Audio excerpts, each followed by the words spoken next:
I got there to the hospital, and Carson was in there, and I fell to my knees because he was burnt everywhere. He looked up at me and he said, "Mommy, I'm okay. I'm okay." Prescott mother Chelsea Colvin says her life is forever changed. Her 6-year-old son Carson covered in burns due to an accidental bonfire explosion. He went up to a neighbor's house and they're having a bonfire. And I guess she went to go pour gasoline into the fire, and it went back into the gas tank and it blew up. And it ended up blowing up all over him because he was close by.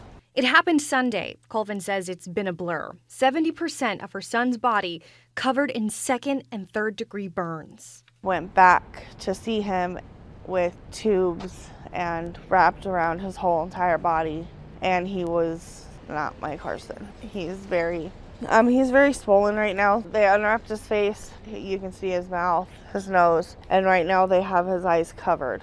So all you can see is right here. The first 3 days, Carson was in a medically induced coma. Today, he is awake but heavily sedated. He can't talk, and he does have a lot of pain. He has a lot of pain going on right now.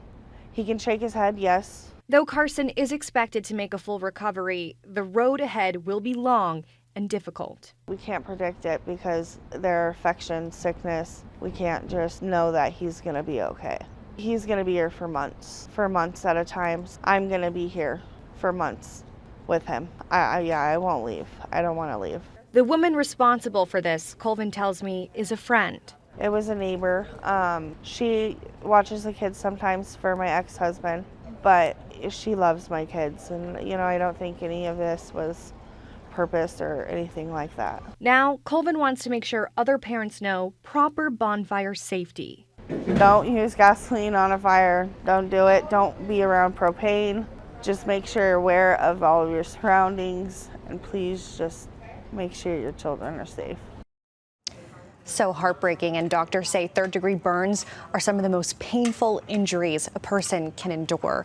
Carson's family will be staying here in the valley during his treatment, and they tell me they need all the help they can get. We have a link to their GoFundMe to help offset medical costs and housing on our website at azfamily.com. Back to you guys. Yeah, wishing him a better recovery down the road. Sarah, thank you.